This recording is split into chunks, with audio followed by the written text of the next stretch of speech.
ನಮಸ್ಕಾರ. ಮಾತು ಮಾನವರಿಗೆ ಮಾತ್ರ ಏಕೆ ಸೀಮಿತ? ವಿಜ್ಞಾನಿಗಳ ಒಂದು ಅಂದಾಜಿನಂತೆ ಭೂಮಿಯ ಮೇಲೆ ಈಗ ತಿಳಿದಿರುವ ಮುಂದೆ ತಿಳಿಯಲಿರುವ ಜೀವಿಗಳು ಸೇರಿದಂತೆ 87 ಲಕ್ಷ ಜೀವಿ ಸಂಕುಲಗಳು ಅಂದರೆ ಸ್ಪೀಶೀಸು ಇರಬಹುದು. ಇವುಗಳಲ್ಲಿ ಕೆಲವು ಪ್ರಾಣಿ ಸಂಕುಲಗಳು ಮಾತ್ರ ಧ್ವನಿಗಳನ್ನು ಹೊರಡಿಸಬಲ್ಲವು. ಪಕ್ಷಿಗಳು ಕೂಗ್ತವೆ, ನಾಯಿಗಳು ಬೊಗಳ್ತವೆ, ತಿಮಿಂಗಿಲಗಳು ದೂರಕ್ಕೆ ಸಾಗುವ ಅಲೆಯ ಧ್ವನಿಗಳನ್ನು ಹೊರಡಿಸ್ತವೆ. ಕೋತಿಗಳು, ಚಿಂಪಾಂಜಿಗಳು ಸೇರಿದಂತೆ ಹಲವು ಪ್ರಾಣಿಗಳು ಧ್ವನಿಯ ಎಚ್ಚರಿಕೆಯ ಸೂಚನೆಗಳು ಕೂಡ ನೀಡ್ತವೆ.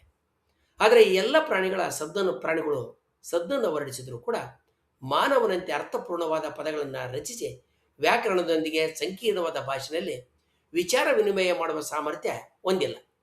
ಇತರ ಪ್ರಾಣಿಗಳಲ್ಲಿ ಇಂಥ ಸಾಮರ್ಥ್ಯ ಎಲ್ಲಿಯೂ ಕಂಡುಬಂದಿಲ್ಲ.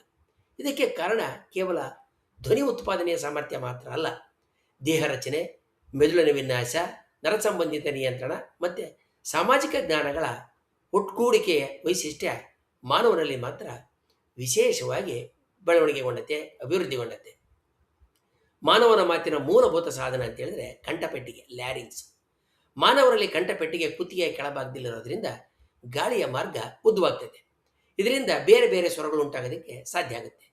ಮಾನವನ ನಾಲಿಗೆ ದಪ್ಪಾಗಿದ್ದು ಬಾಯಿಯೊಳಗಡೆ ಅತ್ಯಂತ ವೇಗವಾಗಿ ಚಲಿಸಬಲ್ಲದು. ಇದು ತುಟಿಗಳ ಜೊತೆಗೆ ಸೇರಿ ನಿರ್ದಿಷ್ಟವಾದಂಥ ವ್ಯಂಜನ ಮತ್ತು ಸ್ವರಗಳನ್ನು ಸೃಷ್ಟಿಸುತ್ತದೆ. ಪ್ರಾಣಿಗಳಲ್ಲಿ ಈ ರೀತಿಯ ಸೂಕ್ಷ್ಮ ಸ್ನಾಯು ನಿಯಂತ್ರಣ ಇರೋದಿಲ್ಲ.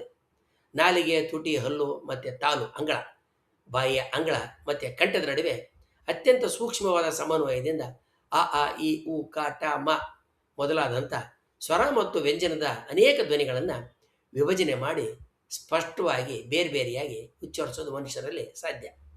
ಬಹುತೇಕ ಪ್ರಾಣಿಗಳಲ್ಲಿ ಕಂಠಪೆಟ್ಟಿಗೆ ಮೇಲ್ಭಾಗದಲ್ಲಿರೋದ್ರಿಂದ ಧ್ವನಿಯ ವೈವಿಧ್ಯತೆ ಕಡಿಮೆ. ಉದಾಹರಣೆಗೆ ನಾಯಿಗೆ ಬೊಗಳೋದು, ಸಿಂಹ ಗರ್ಜಿಸೋದು ಸಾಧ್ಯ ಆದರೂ ಕೂಡ ಅಕ್ಷರ ಆಧಾರಿತ ಪದರಚನೆ ಸಾಧ್ಯ ಆಗೋದಿಲ್ಲ. ಇದರ ಜೊತೆಗೆ ನಾಲಿಗೆಯ ಚಲನೆ ಬಹಳ ಮುಖ್ಯವಾದ್ದು. ಮಾನವನ ನಾಲಿಗೆ ಅನೇಕ ದಿಕ್ಕುಗಳಲ್ಲಿ ಸೂಕ್ಷ್ಮವಾಗಿ ಚಲಿಸಬಲ್ಲದು. ಇದರಿಂದ ಕ್ಷಣ ಕ್ಷಣಕ್ಕೆ ಧ್ವನಿಯ ಆಕಾರ ಬದಲಾಗುತ್ತೆ. ಕೋತಿಗಳಲ್ಲಿ ನಾಲಿಗೆ ಇದ್ದರೂ ಕೂಡ ಅದರ ಸೂಕ್ಷ್ಮ ನಿಯಂತ್ರಣ ಮಾನವರಲ್ಲಿರಷ್ಟು ಇಲ್ಲ. ಕೆಲವು ಅಧ್ಯಯನಗಳು ಕೋತಿಗಳ ಕಂಠ ಸರಳ ಪದಗಳಿಗೆ ಬೇಕಾದಷ್ಟು ಧ್ವನಿಗಳನ್ನು ರೂಪಿಸಬಲ್ಲದಂತ ಸೂಚಿಸಿದ್ರು ಕೂಡ ಅವುಗಳ ಮೆದುಳು ಅಂದರೆ ಕೋತಿಗಳ ಮೆದುಳು ಅದನ್ನು ಭಾಷೆಯಾಗಿ ಬಳಸೋದಕ್ಕೆ, ನಿಯಂತ್ರಿಸೋದಕ್ಕೆ ಸಾಧ್ಯವಾದಂಥ ಮೆಟ್ಟಿಗೆ ವಿಕಾಸಗೊಂಡಿಲ್ಲ ಅಂತ ತಿಳಿಸಿದೆ. ಮಾತಿನ ನಿಜವಾದ ಕೇಂದ್ರ ಮೆದುಳಿನಲ್ಲಿರುವ ಹಲವಾರು ಭಾಷಾ ಪ್ರದೇಶಗಳು. ಮಾನವನ ಮೆದುಳಿನಲ್ಲಿ ಬ್ರೋಕಾ ಪ್ರದೇಶ ಮತ್ತು ವೆರ್ನಿಕೆ ಪ್ರದೇಶ ಎಂತಕ್ಕಂಥ ಎರಡು ವಿಶೇಷವಾದ ಭಾಗಗಳು ಭಾಷೆಯನ್ನು ರೂಪಿಸೋದು, ಪದಗಳನ್ನು ಆಯ್ಕೆ ಮಾಡೋದು, ಅರ್ಥಗ್ರಹಣ ಮಾಡುವ ಕೆಲಸಗಳನ್ನು ಮಾಡ್ತವೆ ಮತ್ತು ನಿಯಂತ್ರಿಸ್ತವೆ. ಪೌಲ್ ಬ್ರೋಕಾ ಮತ್ತು ಕಾರ್ಲ್ ವೆರ್ನಿಕೆ ವಿವರಿಸಿದಂಥ ಈ ಮೆದುಳಿನ ಈ ಭಾಗಗಳು ಮಾನವರಲ್ಲಿ ಬಹಳ ಅಭಿವೃದ್ಧಿಯಾಗಿದ್ದಾವೆ. ಪ್ರಾಣಿಗಳಲ್ಲಿ ಇವುಗಳಿಗೆ ಸಮಾನವಾದ ಭಾಗಗಳು ಇದ್ದರೂ ಕೂಡ ಅವು ಸಂಕೀರ್ಣವಾದ ವ್ಯಾಕರಣಬದ್ಧ ಭಾಷೆಯನ್ನು ನಿರ್ಮಾಣ ಮಾಡುವ ಹಂತಕ್ಕೆ ಬೆಳೆದಿಲ್ಲ ಮತ್ತು ಕಾರ್ಯನಿರ್ವಹಣೆ ಮಾಡೋದಿಲ್ಲ. ಮಾನವ ಭಾಷೆಯ ಮತ್ತೊಂದು ಮಹತ್ವದ ಅಂಶ ಅಂತ ಹೇಳಿದ್ರೆ ಸಿಂಬಾಲಿಕ್ ಥಾಟ್, ಅಂದರೆ ಪ್ರತೀಕ ರೂಪದ ಚಿಂತನೆ.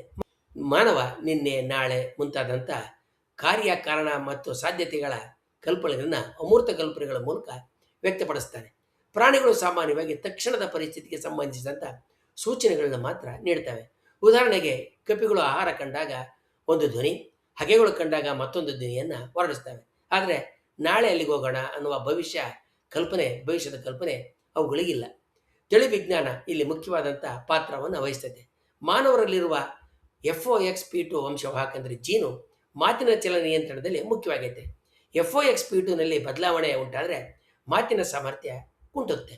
ಈ ವಂಶವಾಹಕ ಅಂದರೆ ಜೀನು ಇತರ ಪ್ರಾಣಿಗಳಲ್ಲಿದ್ದರೂ ಕೂಡ ಮಾನವರಲ್ಲಿರಷ್ಟು ಅದು ಭಾಷಾ ಅಭಿವೃದ್ಧಿಗೆ ಹೆಚ್ಚು ಸೂಕ್ತವಾಗಿ ಬೆಳವಣಿಗೆಗೊಂಡಿಲ್ಲ. ಆದರೆ ನಾವು ಪ್ರಾಣಿಗಳಿಗೆ ಯಾವುದೇ ರೀತಿಯ ಸಂವಹನ ಇಲ್ಲ ಅಂತ ಹೇಳೋದಕ್ಕೆ ಸಾಧ್ಯ ಇಲ್ಲ. ಡಾಲ್ಫಿನ್ಗಳು ವಿಭಿನ್ನವಾದಂಥ ಬಗೆಯ ಶಬ್ದ ಸಂಕೇತಗಳಿಂದ ಪರಸ್ಪರ ಗುರುತಿಸಿಕೊಳ್ತವೆ. ಜೇನುನೊಣಗಳು ತಾವು ನೃತ್ಯ ಮಾಡೋದ್ರ ಮೂಲಕ, ವಿವಿಧ ರೀತಿಯಲ್ಲಿ ತಿರುಗಾಡೋದ್ರ ಮೂಲಕ, ನೃತ್ಯ ಮಾಡೋದ್ರ ಮೂಲಕ ಆಹಾರದ ದಿಕ್ಕನ್ನು ಸೂಚಿಸ್ತವೆ. ಆನೆಗಳು ದೂರದ ಕಡಿಮೆ ಆವೃತ್ತಿಯ ಕಂಪನಗಳಿಂದ ಸಂಪರ್ಕವನ್ನು ಸಾಧಿಸ್ತವೆ. ಆದರೆ ಇವುಗಳಲ್ಲಿ ಮಾನವ ಭಾಷೆಯಂತೆ ಅನಂತ ಪದರಚನೆ, ವ್ಯಾಕರಣ ಮತ್ತು ಸೃಜನಶೀಲ ವಾಕ್ಯ ಸಂಯೋಜನೆ ಕಾಣೋದಿಲ್ಲ. ಪ್ರಾಣಿಗಳು ಶಬ್ದಗಳು, ವಾಸನೆ ಮತ್ತು ದೇಹದ ಭಾಷೆಯ ಮೂಲಕ, ಅಂದರೆ ಬಾಡಿ ಲ್ಯಾಂಗ್ವೇಜ್ ಮೂಲಕ ಪರಸ್ಪರ ಸಂವಹನೆ ಮಾಡ್ತವೆ, ಮಾತಾಡ್ತವೆ. ಆದರೆ ಅವುಗಳ ಸಂವಹನ ಹೆಚ್ಚಾಗಿ ಹಸಿವು, ಭಯ ಅಥವಾ ಸಂತಾನ ಉತ್ಪತ್ತಿಯಂಥ ಮೂಲಭೂತ ಅಗತ್ಯಗಳಿಗೆ ಸೀಮಿತ ಆಗಿರುತ್ತೆ. ಮಾನವನ ಭಾಷೆ ಅಮೂರ್ತ ಆಲೋಚನೆಗಳನ್ನ, ಅಂದರೆ ಭೂತ ಮತ್ತು ಭವಿಷ್ಯದ ಬಗ್ಗೆ ಚರ್ಚೆ ಮಾಡೋದಕ್ಕೆ, ಚಿಂತನೆ ಮಾಡೋದಕ್ಕೆ ಅನುವು ಮಾಡಿಕೊಡ್ತದೆ. ಮಾನವನಂತೆ ಪ್ರಾಣಿಗಳು ಮಾತನಾಡದಿರೋದಕ್ಕೆ ಒಂದೇ ಕಾರಣ ಇಲ್ಲ. ಕಂಠರಚನೆ, ನಾಲಿಗೆಯ ನಿಯಂತ್ರಣ, ಮೆದುಳಿನ ಭಾಷಾ ಕೇಂದ್ರಗಳು ಮತ್ತು ಪ್ರತ್ಯೇಕ ಚಿಂತನೆ, ಅಮೂರ್ತ ಚಿಂತನೆ ಹಾಗೂ ತಿಳಿವಿಜ್ಞಾನದ ವಿಕಾಸ ವಿಜ್ಞಾನದ ಕಾರಣಗಳೆಲ್ಲವೂ ಸೇರಿಕೊಂಡಿದ್ದಾವೆ. ಇವೆಲ್ಲವೂ ಮಾನವನಲ್ಲಿ ವಿಶೇಷವಾಗಿ ಒಗ್ಗಟ್ಟಾಗಿ ಸಮನ್ವಯದಲ್ಲಿ ಬೆಳೆದಿದ್ದಾವೆ. ಮಾನವನ ಭಾಷೆ ನಿಸರ್ಗದಲ್ಲಿನೇ ಅತ್ಯಂತ ಸಂಕೀರ್ಣವಾದಂಥ ಜೈವ ವೈಜ್ಞಾನಿಕ ಸಾಧನೆಗಳಲ್ಲಿ ವಿಕಸನಗಳಲ್ಲಿ ಒಂದಾಗಿದೆ. ಆದ್ದರಿಂದಲೇ ಭಾಷೆಯನ್ನು ನುಡಿಯನ್ನು ಕುರಿತಾಗಿ ಎಲ್ಲ ಭಾಷೆ ಸಂಸ್ಕೃತಿ ಮತ್ತು ನಾಗರಿಕತೆಗಳು ಗೌರವದಿಂದ ದೈವಿಕ ಭಾವನೆಯಿಂದ ಕಂಡಿದ್ದಾವೆ. ಭಾರತೀಯರು ಅದನ್ನು ಸರಸ್ವತಿ ಎಂದಿದ್ದಾರೆ, ಬಸವಣ್ಣನವರು ಅದನ್ನು ಜ್ಯೋತಿರ್ಲಿಂಗ ಎಂದಿದ್ದಾರೆ. ಸರಸ್ವತಿ ಮತ್ತು ಜ್ಯೋತಿರ್ಲಿಂಗ ಈ ಹೇಳಿಕೆಗಳ ಹಿಂದೆ ಜೀವ ವಿಕಸನದ ಕೈವಾಡ ಇದೆ, ಜೀವ ವಿಕಸನದ ಕಾರಣಗಳಿದ್ದಾವೆ. ಮುಂದಿನ ವಿಡಿಯೋದಲ್ಲಿ ನಾವು ಹೇಗೆ ಇತರ ಪ್ರಾಣಿಗಳಿಗೆ ದಕ್ಕದ ಜೀವ ವಿಕಸನದ ಲಾಭಗಳು ಮತ್ತು ದಾರಿಗಳು ಮಾನವನಿಗೆ ದಕ್ಕಿದ್ವು ಅನ್ನೋದನ್ನು ತಿಳ್ಕೊಳ್ಳೋಣ. ವಂದನೆಗಳೊಂದಿಗೆ.